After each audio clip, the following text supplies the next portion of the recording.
Got on my leather jacket Thriller. The show ain't nothing iller. Man, I'm a lady killer. If I want her, I'ma steal her. I promise I can make her fly away like caterpillars. So if you don't know by now, then you should probably get familiar. Get familiar. Hey, everybody.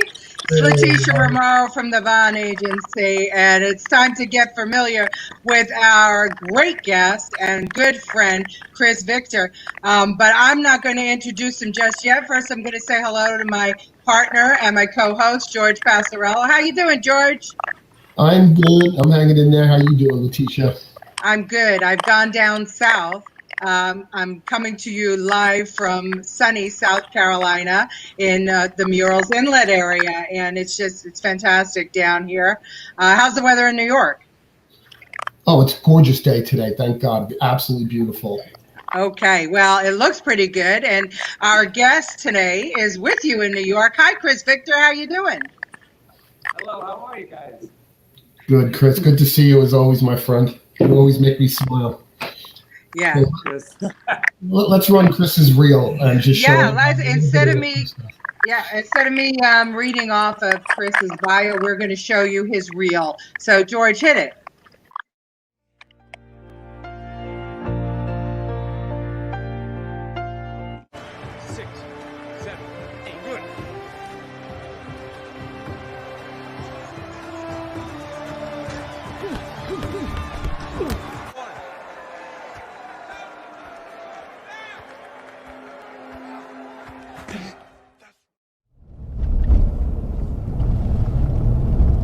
Take a left up here. I know how to get there. It's faster. You see, there's no traffic on the street, Alba. It's faster that way. I drove you to the studio 1,000 times. Yeah, and last time you did, I was late. My father was in the hospital. And I lost my part in the show that day. It wasn't because of being late, Alba. It was because when things get too tough, you give up too easily. But what people fail to realize is that there are no innocent people out there. We're all victims in one way or another, and it's not for you to judge which one comes before the next. I believe I do what I do for my own self-preservation. Hello, Vin. Hey, Nicky, how you doing, man? I have better mornings. Oh, it's too bad. Have a cappuccino. I promise you it'll make you feel better. Tara, give my buddy Nicky a good cappuccino. Sure thing, babe.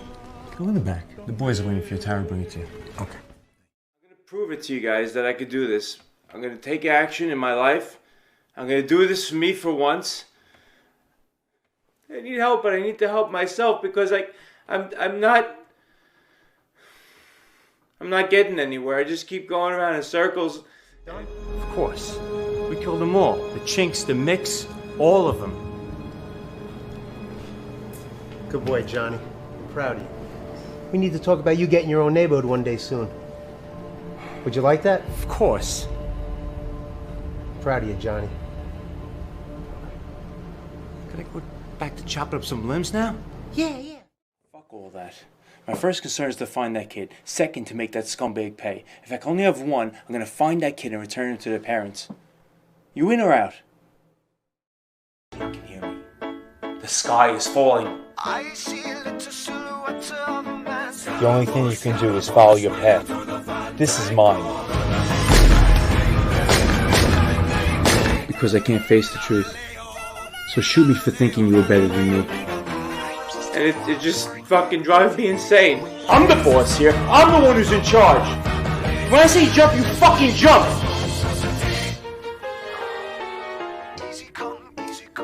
By the way.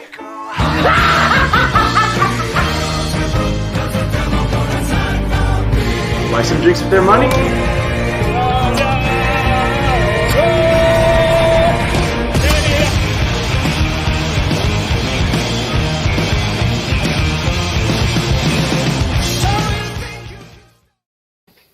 Hey. Wow. Bravo. That was unreal. And right now, I think a lot of us feel like that one character where he's going around in circles and going a little insane, Chris, with the COVID and the stay at home. And I think that that says a lot about what we're all feeling right now. So welcome to the show, and thank you for agreeing to speak to us about the entertainment industry in a post-COVID world, because I know that we're all concerned about what the world is going to look like in all industries, but especially for our entertainment industry. So, Chris, why don't you first tell us about yourself? Tell us a little bit about your career, acting and producing, and being involved in films. Give us your highlights. Okay. Well, to make a long story a little bit shorter, I wasn't always in the film industry. After college, I almost became an NYPD officer. At the time, I was going to go into the academy. I got offered a job to work with a friend in Wall Street. I changed directions, turned down the NYPD, started working in Wall Street. At the time, working in Wall Street, after about 2 years, I didn't feel comfortable in that environment. I left there, went to school for massage therapy, personal training, nutrition, and started health and wellness business. At the time, people were asking me, how are you going to deal with the money disparity between being a Wall Street guy and a massage therapist? And I said, I don't know how I'm going to deal with it, but one thing I know is I already feel better leaving there. Now I'm working with people, I'm helping people, and and a lot of people keep asking me that question: how could you change? How could you do this? I said, well, maybe I should do something I always wanted to do. Since I was 8 years old, I always wanted to be an actor. I used to perform for friends, and I started taking acting classes in 1998. Wall Street was between 94 and 96, and through acting for quite a few years, on and off, and doing massage therapy to pay the bills, I then fell into producing on one of my projects. This is back in 2015, and since then I did about 9 projects producing. Wow. Well, that's fantastic. So tell us, do you have any, what was your favorite project? Whether producing, acting, which one did you like best? Oh, to our viewers, that's my grandson in the background. Even though I told him we were on air, he seems to want to be on camera. So, hi, Todd. All right, I'm sorry. So producing, acting. Tell us about the highlights. Which ones made you feel great? And they one just sort of weaved into the other. It really just like that organic, everything unfolded. Leaving Wall Street, going into health and wellness business, helping people, getting into acting, doing something I always wanted to do, something I love to do, which I'm doing now for quite a few years because you can do things that you love for longer. I got into real estate actually also from my getting locations for films. So it just, I like it all. It's hard for me to pick just one thing. It's hard for me to pick just one character. You just saw me doing 13 characters, some nice guys, some not so nice guys. I tend to think I'm a pretty decent guy. I care about people. I love working with friends, and you two are friends of mine. I love supporting other people. It just really, that was a dream of mine also since I was a child, to work with my friends when I'm older so I could always hang out with my friends and still make money at the same time versus doing a 9-to-5 job, not seeing any one family or friends, and maybe not being as happy as I am today. Project-wise, there's so many. I don't know where to start. The North Shore, which is a documentary that started, which now is changing direction into a docu-series. We spoke about that. You are a wealth of information, and thank you for your time with answering all our questions at the time.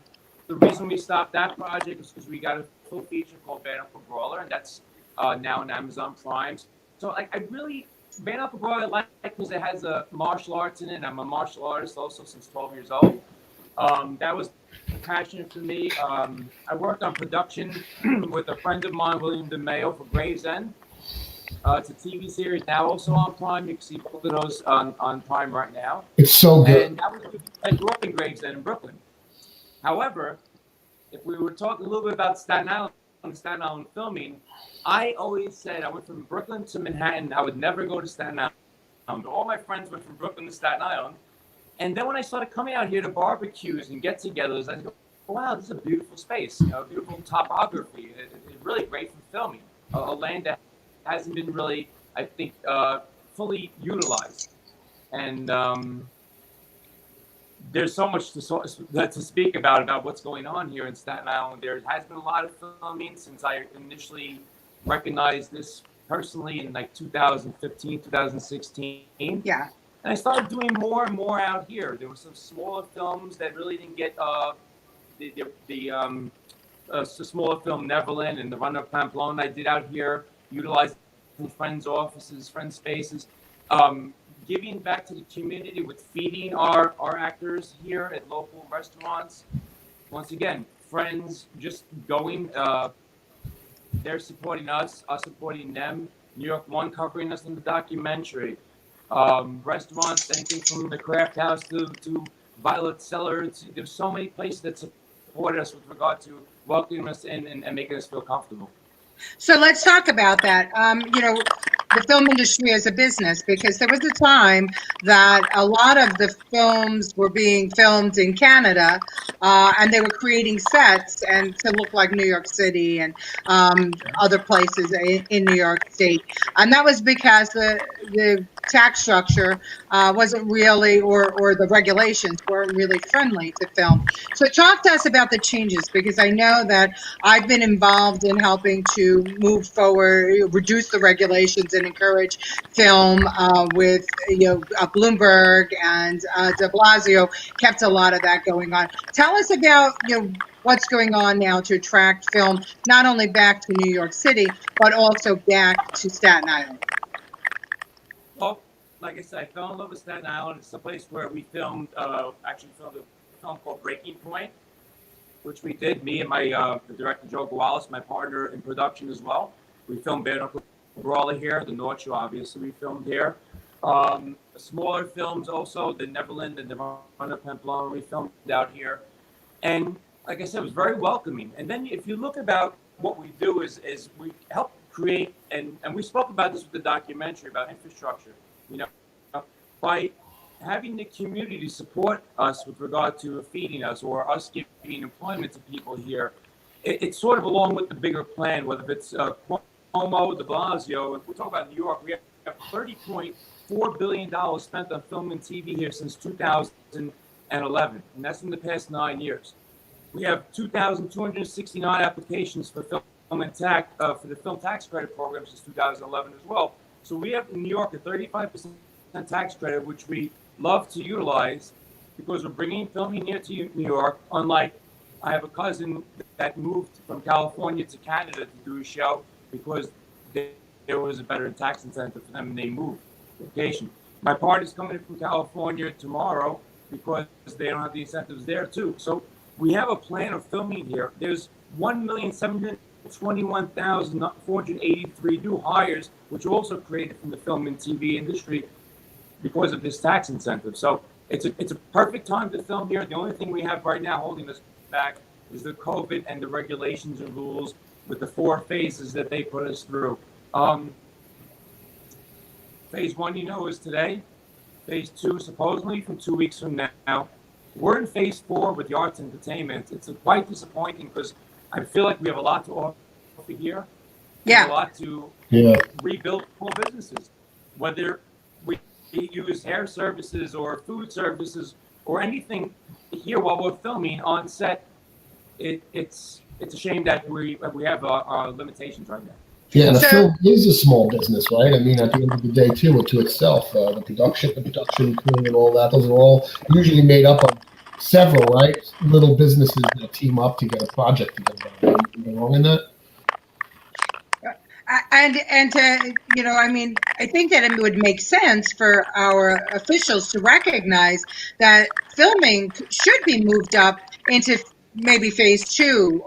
Certainly, there's no reason to have filming all the way back into phase 4 because the actors and actresses on set can work safely. They don't have to always be shoulder to shoulder. I mean, there's opportunity to be able to film in a safe, socially distant way. Isn't that true? I mean, Chris, except for maybe, I guess, love scenes or fight scenes, depending on the scene.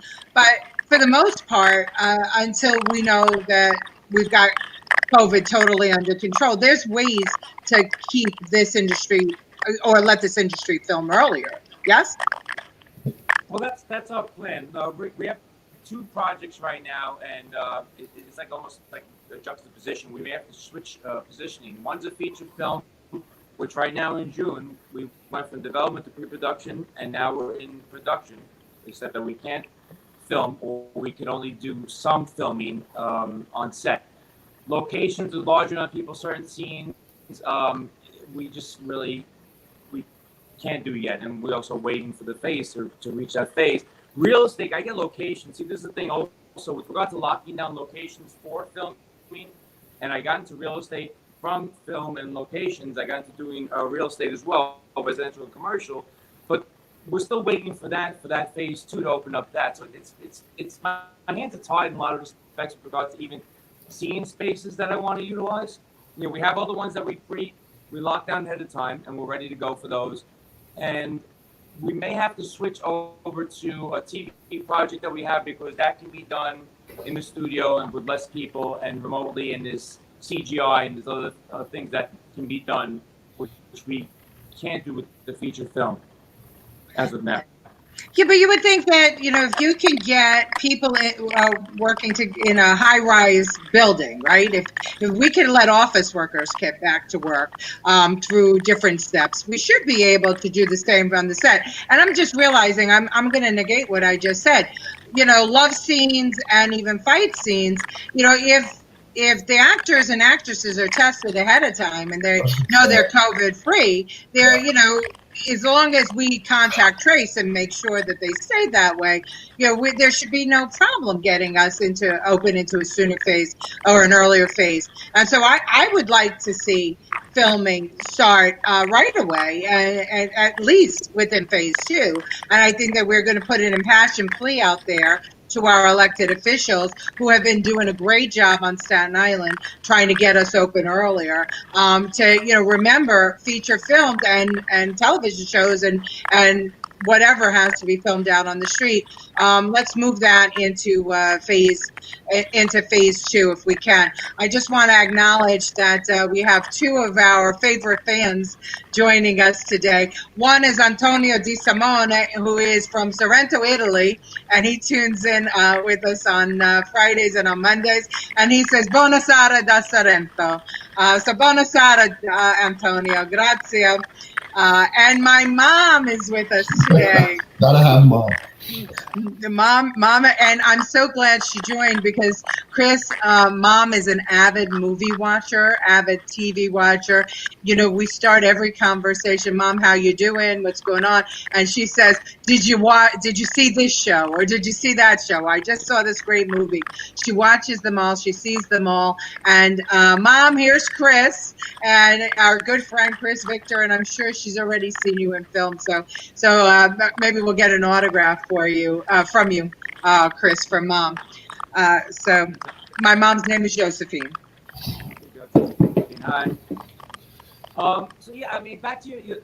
It's sort of mind-boggling, because during this time when we had maybe a little bit less to do, some of us, I had to relearn how to do real estate with virtual showings, and I'll touch on that later. Filming, as we're trying to figure that out as well. But the interesting thing is, during this time, I did some homework on my home, and I went to Home Depot plenty of times, and there's plenty of people right on top of me in Home Depot. So I don't understand how they will let those corporations stay open, and there wasn't much social distancing going on. It appeared so on the outside, but not so much on the inside. And that was troubling. We're seeing that they're allowed to do that, and it doesn't seem to be a threat then, or in a protest. It doesn't seem to be a threat when they're close to each other, but we can't film where we're going to bring jobs, especially when we need them right now because of the unemployment for everyone, or most people.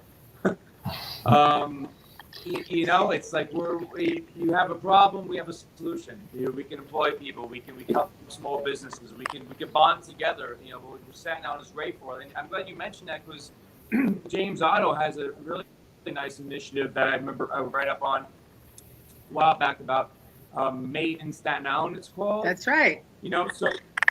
So he's very supportive on the website. Everything from even if you have a location or home that you want to use, that you can even put it on there. He'll help get that. That's one of my specialties. I have Victor Film locations just on Facebook, where I can put your location and shop it not only for my projects, for other people if you wanted to have your place featured and paid for that that location for a film or TV show. And we know that there's a lot of shows that are TV shows that are filmed in Staten Island. That very popular show, Ray Donovan, they moved that to Staten Island, and around the corner from my grandson's father's house.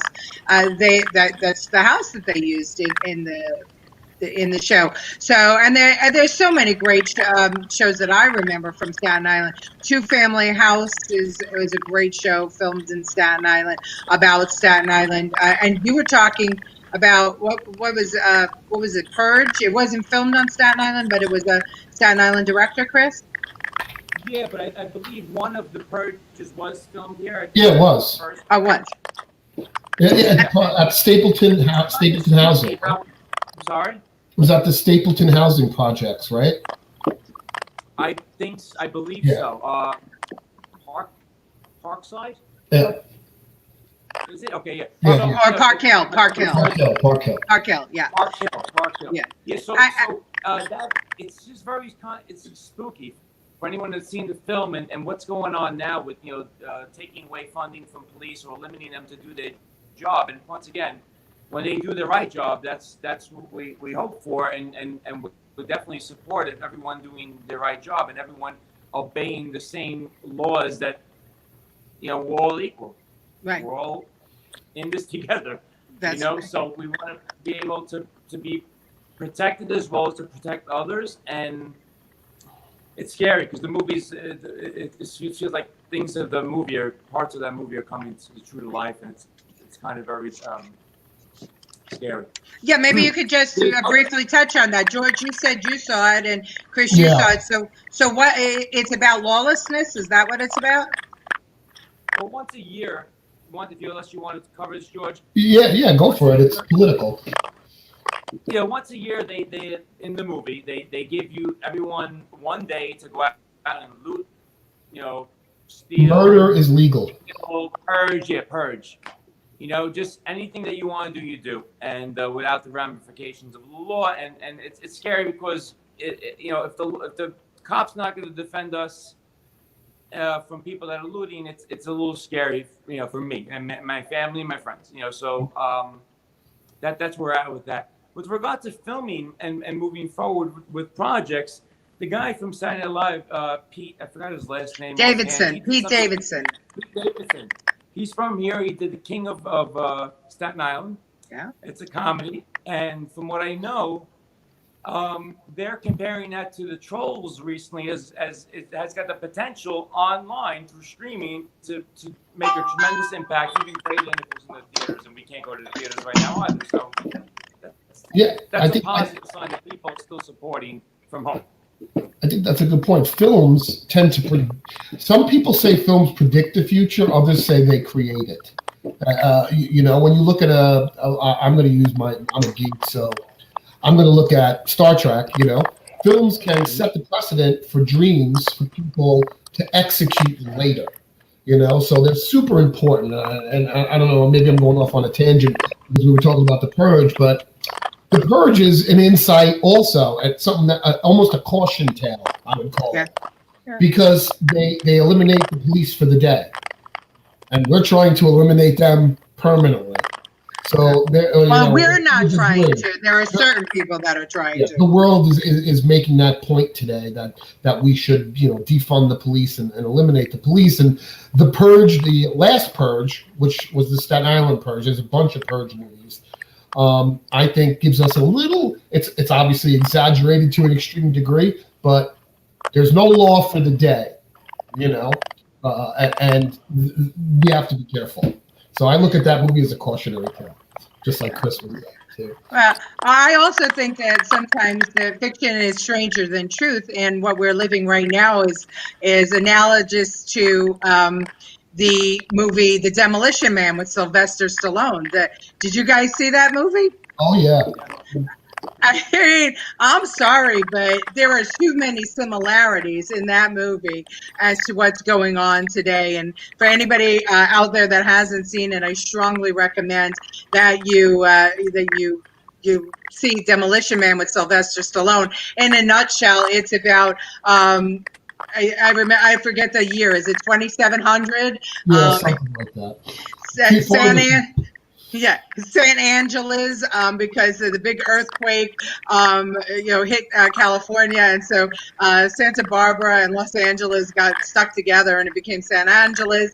And police, there was no crime because the leader was Dr. Kotow, who dismantled the police department, of which Sylvester Stallone was a police officer, and he was known as Demolition Man, and he was chasing a criminal, and he blew up a lot of stuff. At any rate, they instead of giving you the electric chair, they gave you life imprisonment by putting you in a cryo vac container, and so you were frozen in time, and there was an underground society that was all of a sudden coming up from below, and they were giving Dr. Cocteau and the peaceful people a run for their money, and so they unfroze Sylvester Stallone because he needed to go after the bad guy. He was the only one who was trained to take down a bad guy, and what ensues is really, really funny, but also scary. So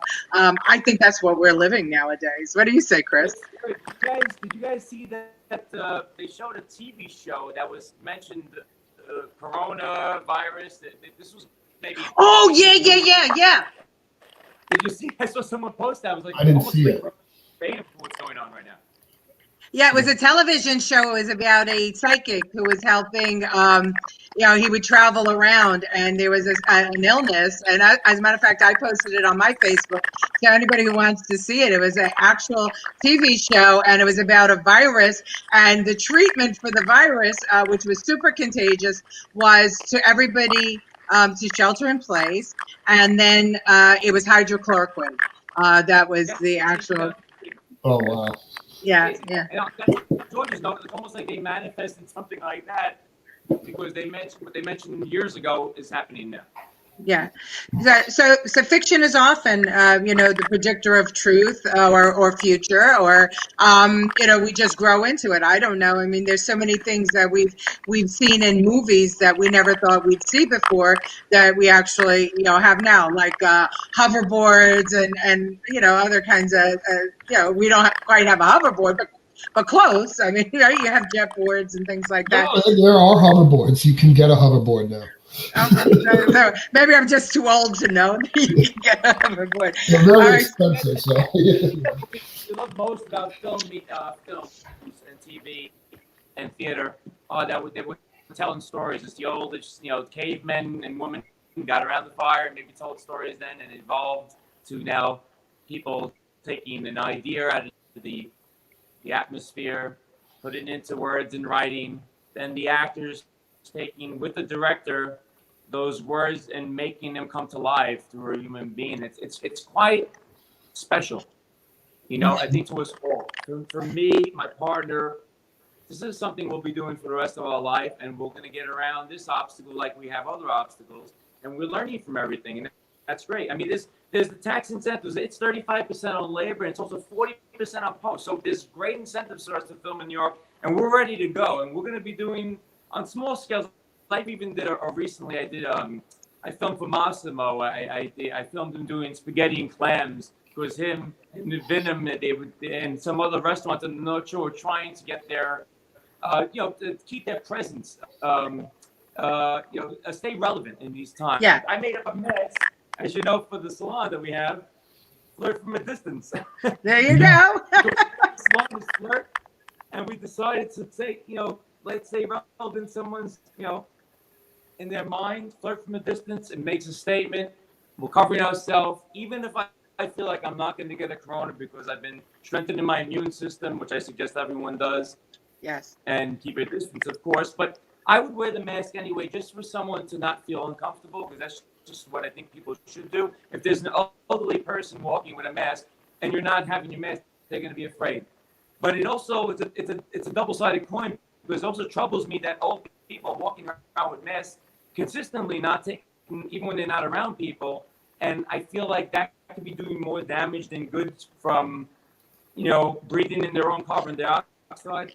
I have a health and wellness background to my company's Massage Manhattan for years. This is before I got into the acting. You know, certain things don't change. There's certain facts. You need oxygen.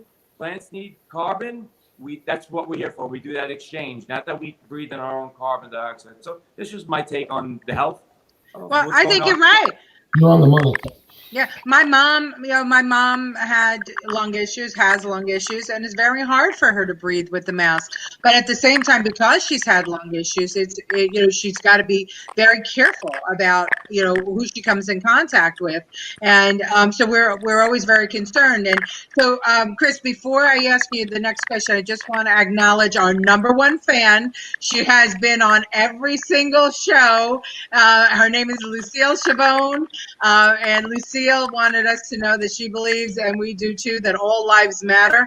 And you mentioned Venom earlier, and Lucille absolutely loves Venom, and we love you, Lucille. So thank you for joining us, especially for this special program. So, Chris, just to build on what you were just saying, in your health background, talk to us a little bit about that side of your life, right? The healthy side of your life. What do you suggest people do? Like my mom, maybe what supplements you take or you would recommend that she takes just to build up your immune system and also to distress. Because Chris, I've got to tell you, we started out by saying that a lot of us are feeling like that character that you played that seems to be going crazy. And I think a lot of us, our mental health is no good. And because I could tell you right now, the first thing I did when I got to South Carolina was make a nail appointment and a hair appointment because I feel skivats, I feel like, I'm not human anymore because I haven't taken care of myself. And people say that that's shallow, that I'm concerned about that. But isn't it true that you need a whole feeling, holistic approach to feeling good? Talk to us. What's your recommendation for people to get their mental health right? Yeah, 110%. We should be addressing this without a doubt. My background is I did martial arts and 12 in football, and I got into powerlifting, and I just always was training when I was young. And then along with that came with nutrition, a lot of water, and the same simple things that were back then. Like water is so key. Every function of your body is more optimal with water. So if your liver, which metabolizes fat, or your brain coming up with a conversation or ideas, or your heart beating, which is an involuntary muscle, you need water because those signals from the brain and spinal cord travel along a hydroelectric pathway, and optimal signals not being sent if you're dehydrated. So number one, I would drink more water. Half a gallon to a gallon, I would move up. They say 8-ounce glasses is a recommendation for everyone. That's a recommendation. That's 64 ounces. That's right, half a gallon, right? 8 ounces. Yeah. But when it's hot out, you're dehydrated more. If you drink a lot of coffee, you're dehydrated more. If you're doing sports, you're dehydrated. So there's so many other factors, pollution, all these things, sun, dehydrate you. So you have to drink more water, increase that. Other things that I take are garlic. Keeps away the vampire, is also very good for strengthening your immune system. There's echinacea. There's an echinacea with golden seal that I've used before too, which will build up your immune system and also draw out the impurities in your blood. A multivitamin always. I mean, I really feel like people say I'm being 51 now in July. Like, you don't have gray hair. I'm like, maybe it's all the water I drank because, I wasn't I had a lot of fun in my life too, but I always was hydrating myself. But neither drinking followed by a lot of water, and I think that's what gave me the homeostasis, the balance that I needed to survive. And to look good. A multivitamin, which covers a spectrum of having a multivitamin, a good one, and do your research. I won't recommend, but do your research. A good multivitamin from a good source is like having insurance on your car. Why would you have insurance in your car in case something happens? It's your car. You can replace your car. The insurance on your body to make sure you're getting all the nutrients you need is taking a multivitamin, because when you cook food, you lose nutrients in the cooking process. So you're never going to get what your body needs. So take the multivitamin so you're covered. That's your insurance. And then anything additional is fine. And whatever you don't use, you just will, it will go out with the restroom. Yeah. So doing that, water, ginger's good. What else do I take? I have what's the other bottle? I have actually CBD right now too. Which is the non-high part of that plant, has been used also by people to also calm themselves down with relaxing in a stressful environment. Yeah. Look into the research before you buy anything like that as well. Fruits and vegetables, a lot of juice. My go-to for years has been wheatgrass. So Oh, really? Wheatgrass? in a 2-ounce shot of wheatgrass, it's like 70% chlorophyll. It's getting all the energy from the sun into your body because it's growing. It's live into the end. When you buy carrots, they're already taken out of the ground. The wheatgrass is grown in this pallet of soil. So when they cut it and they put it through the press, it's breaking down the cell wall, making it more absorbent into your body, and you're taking in live food. And that 2-ounce shot is like having a bunch of vegetables, and that alone, I think, made a tremendous difference in me staying healthy throughout all my life. I have to tell you, I have some experience with the CBD oil.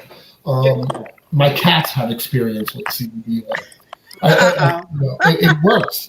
They were vicious little beasts to each other, and we had one little punk cat that liked to beat up the other cats.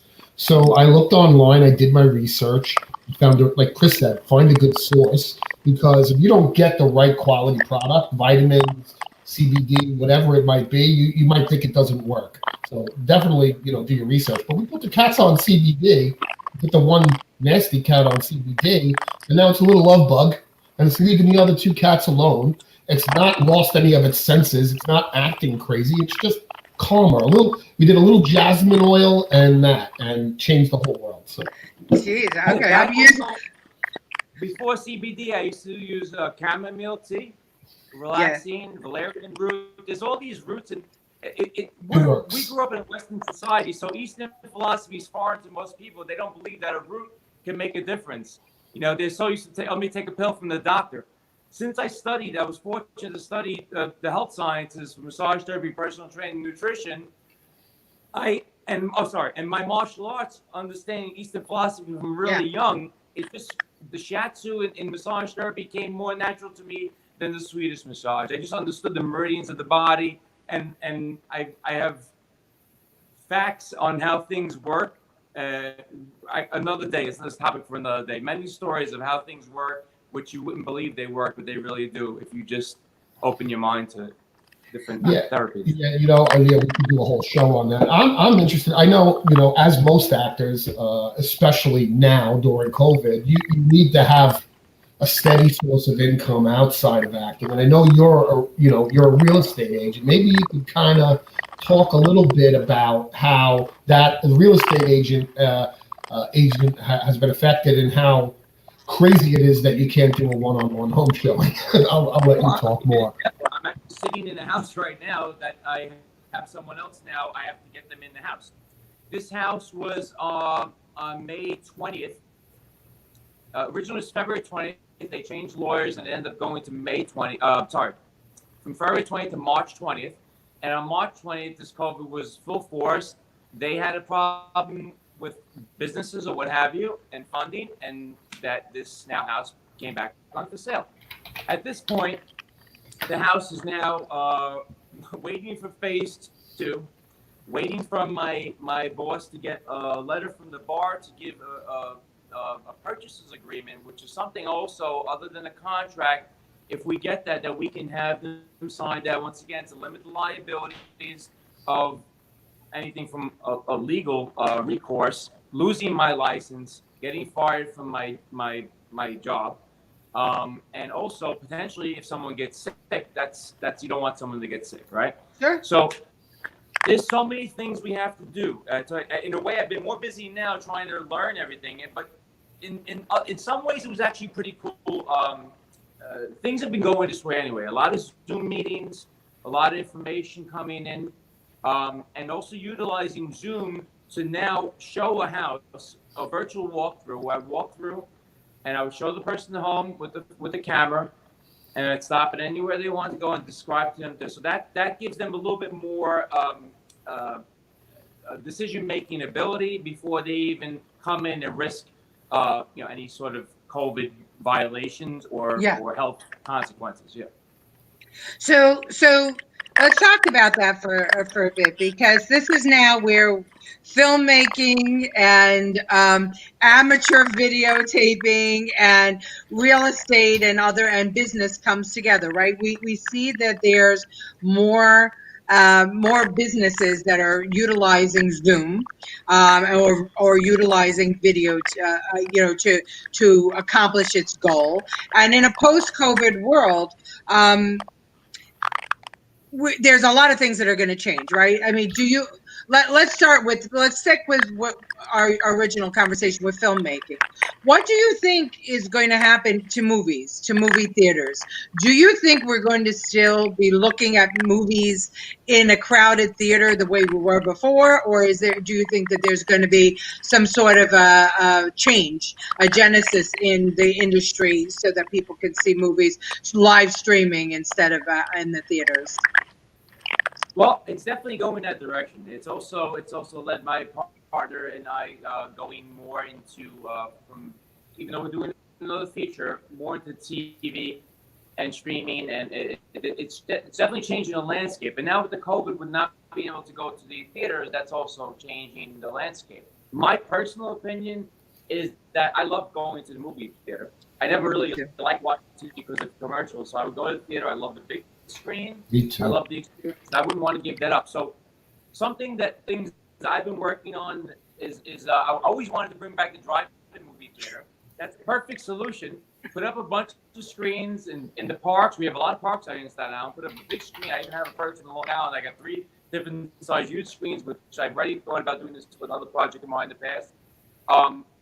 We can do something like that. Have people in their cars. You're contained. There is no issue there.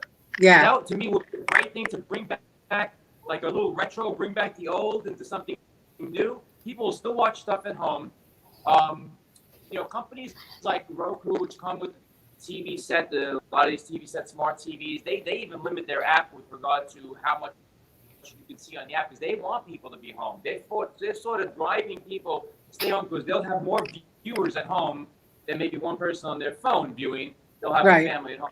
That's their method, and I find it interesting. I like to see what different companies do, and the innovation it really turns me on.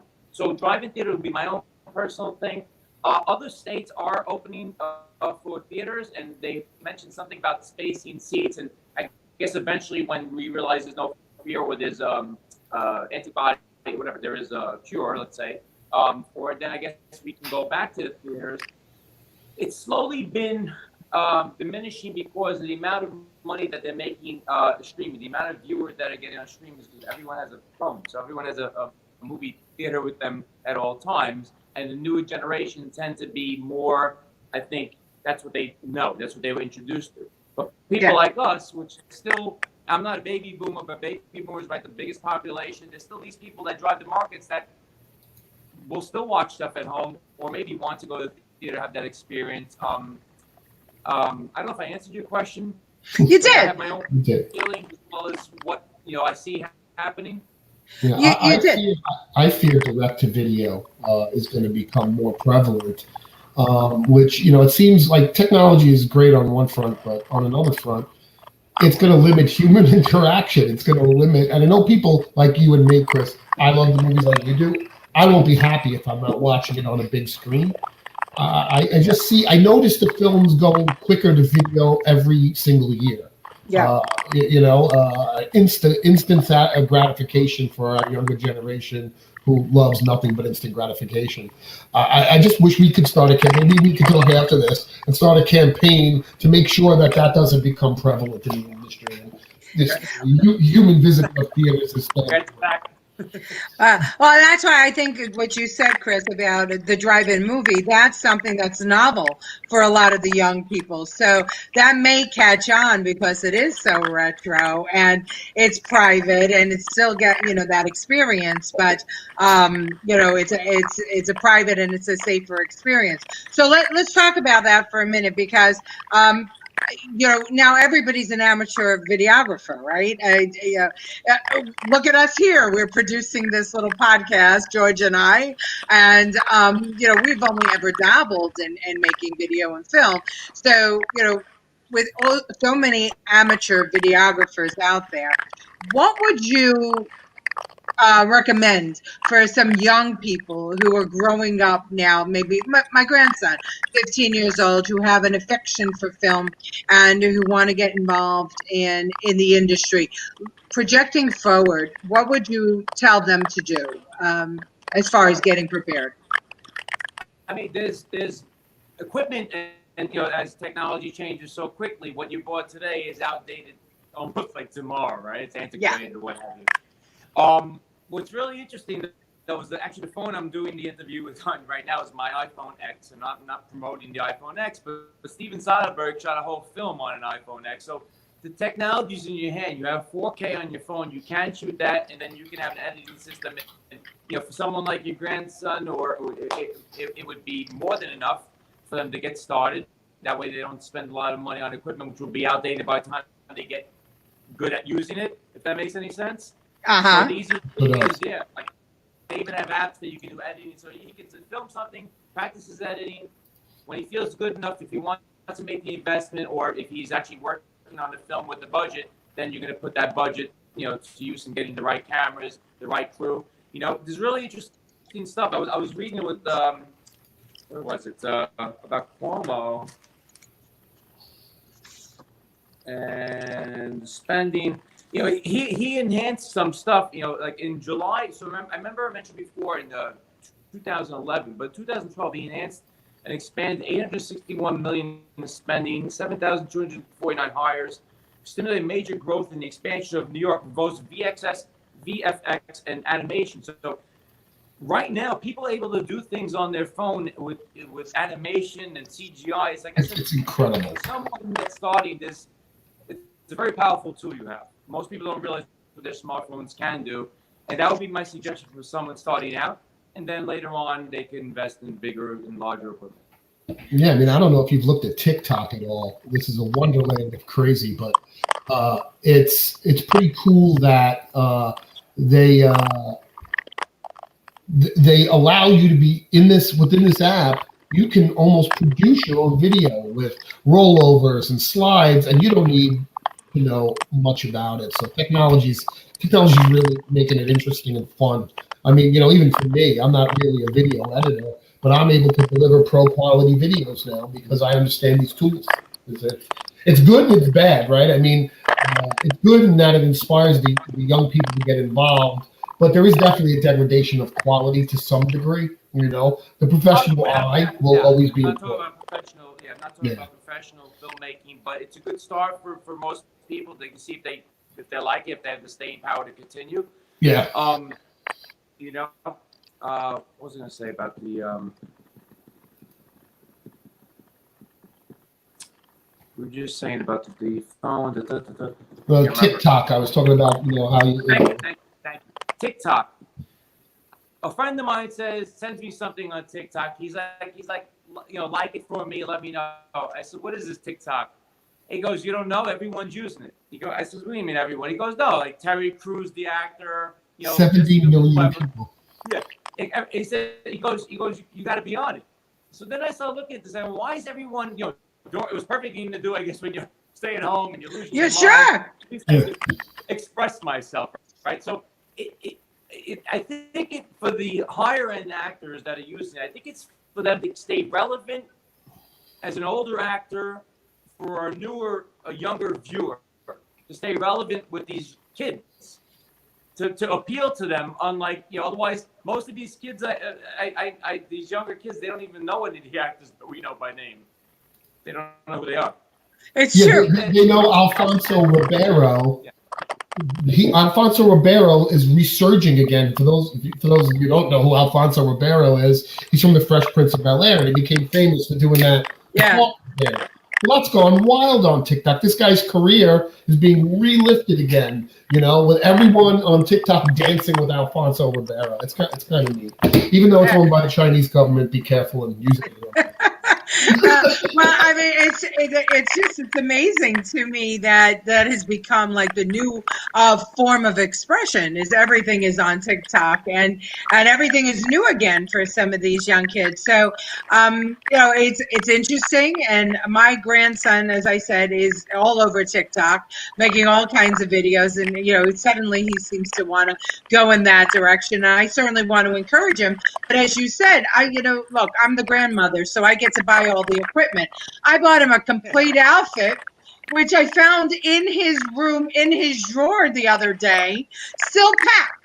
And I said to him, why didn't you ever take this out? And he said, because exactly what you said, Chris, my iPhone does it all. I didn't even need it. And there was an app and blah, blah, blah. So I'm glad you gave that advice. I think that it's important for budding, film producers. But maybe you'll also talk to me, like, what is there a difference in the way you're going to shoot a film for a drive-in movie as opposed to an indoor movie theater? Is there going to be like new technology that's needed or new skill sets that's needed if that's the direction we're going to find ourselves going in? I think once again, I have to get I'm good at getting everyone together. I'm not a traditional cameraman myself training, but I do hire experienced cameramen, so they can answer that better. But from what my knowledge is, it could potentially be shot on the same cameras, and a lot of that will transfer and the change of how it would be shown on the screen would happen in post afterward. I'm not sure about driving movie theaters. That's something I still have to do research on. And if I do that, that's what will be, we're right. What was I going to ask you about the kids, the TikTok, the relevance? Oh, that also reminds me of an old thing, which I don't know if the kids know who Andy Warhol is, but he said something about everyone wants to have 15 minutes of fame, and and I look at the TikTok. Okay, I'm relevant. I whatever. And for some people, it's for their career. For some people, it's just maybe they don't have a friend, and and it's great if you can bridge that gap and make friends through video and meet new people around the world. That's fantastic. I mean, I believe in expressing yourself, full honest expression of yourself. So I encourage any of those TikToks, and for people that don't like it, they don't have to watch it. But I also feel that looking for the past 10 years or so or more, it's like a selfie generation. Everyone takes pictures of themselves, including myself, right? So, and I'm used to being on the other side of the camera, but when I'm not, hey, why not? It's fun, blah, blah, blah. So everyone sort of wants to see themselves. Everyone wants to have 15-minute fame, no matter what your career is. So I believe filmmaking and TV is here to stay. It's not going anywhere. It's just that the way we view it may change. It already has with streaming, and there's both positive and negatives to technology, and that's, I guess, the pros and the cons, of what we have no choice but to sort of roll with. Yeah, well, George and I know that there's both positive and negative because you're now episode 11 of Ask the Expert, and I'd say 8 out of those we've had some technological difficulties, and we figured out workarounds. But and that I think is probably for anybody that decided that they wanted to do a little podcast or they wanted to do a little film.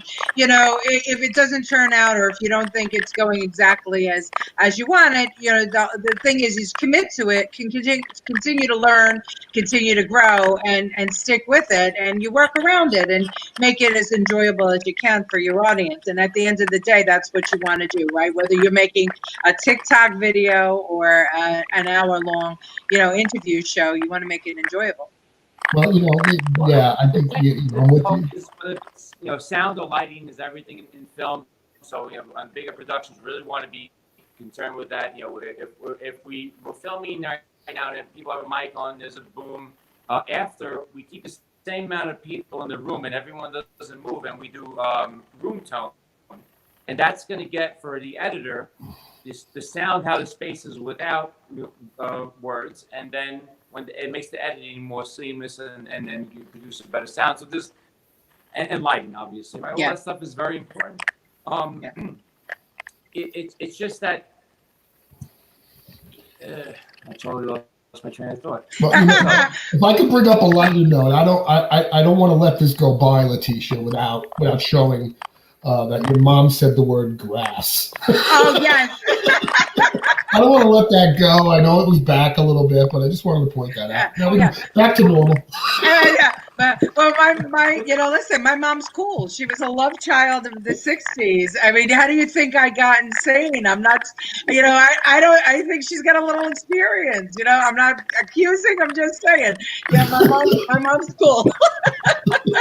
So, Chris, we're coming up on, we got about 5 minutes left, and I'd like to do a couple of things. Number one is can you just give people a frame of reference, even on a small film, what a budget is like? Because, again, we want to convince our elected officials that filmmaking should be allowed, and real estate in the next phase, right away. What's a budget like on even the smallest film that you've worked on, and how does it keep other ancillary businesses going? Well, I mean, you always have to feed the crew. So wherever you are, you're going to be ordering food, whether if it's something as little as pizza or a more elaborate layout with catering. I've worked on as small as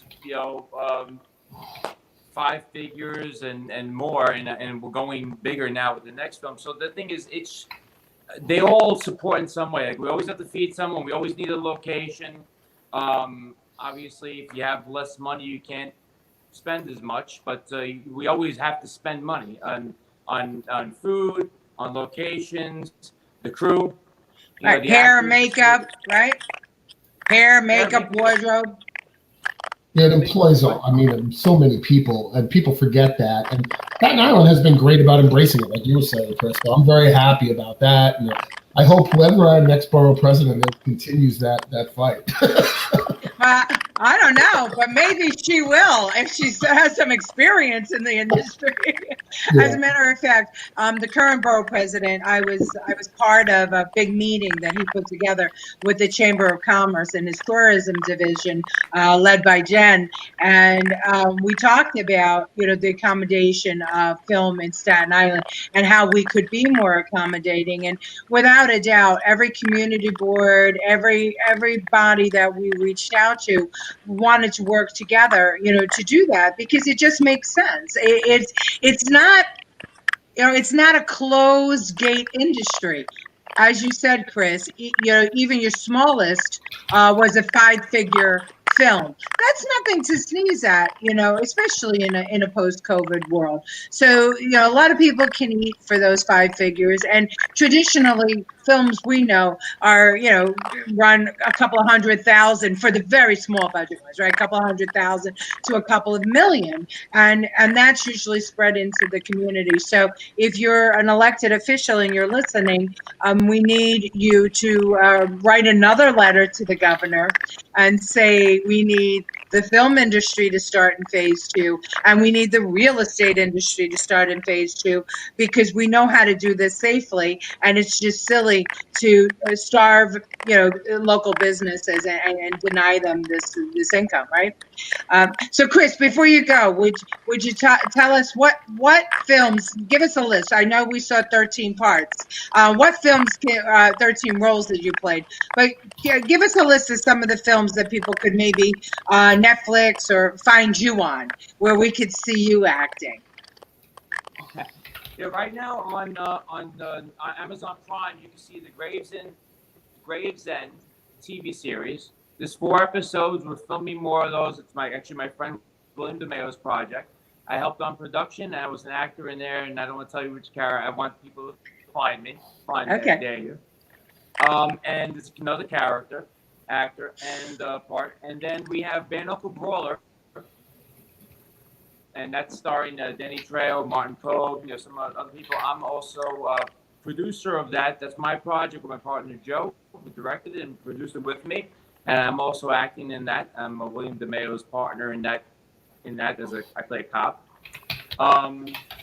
We have one's a crime drama, Gravesend, but Bare Knuckle Brawl is an action drama, and then we have Breaking Point is also on Amazon Prime. It's a psychological thriller, that I produced, but I didn't act in that. Those are right now on Amazon Prime, so we could just go right on them and see them now. You know, like I told a lot of people when the lockdown first came on, they have something to do. You know, I told you this already, but I loved Gravesends, and I can't wait for more episodes to be released. And any of my friends that are watching this, you will feel like you're watching a part of your childhood. So you need to They go can and check watch Victor that. Film Productions, Victor Film Productions at Gmail. I can answer any questions, let you know I have information on the filming going forward, and I'll be doing announcements the next 2 weeks also for our project. That's fantastic. So, Mom, Gravesend, I have the Amazon account, so you can have the login and you can watch Victor and Gravesend. No, make her pay. Make her pay. We need more. Well, Victor, thank you so much for joining us today. Is there any parting words that you'd like to give to anybody watching out there, the elected officials watching out there? Yeah, we need support. We need to work together. One hand washes the other, and both hands wash the face. That's how I was brought up by my grandparents. I like helping people. Don't limit me and my company and my partner's company from filming here. We love the borough. It's got a great topography. It's got great people. It's got great businesses. A lot of friends. We can do a lot here. We can employ people. Anything I can do to help, feel free to reach out to me, Victor Film Productions at Gmail. I think the pen is mightier than the sword. I think in addition to all this video, people should start going old school and start writing to the mayors and governors and just how they're disgusted with the lack of information or the right information, the truth. I don't know how to It's put the it. American way. Yeah, that's what we do. In other words, he's saying bitch. Everybody bitch to your elected officials and put it in writing. Don't, tweet to and email and actually write. So, Chris Victor, thank you so very much for being with us today. And we'd love to have you on again. And everybody else, remember Friday at 2 p.m., our guest is to be announced. So we'll see you on Friday, 2 p.m. Thanks, everybody. Hey guys, bye.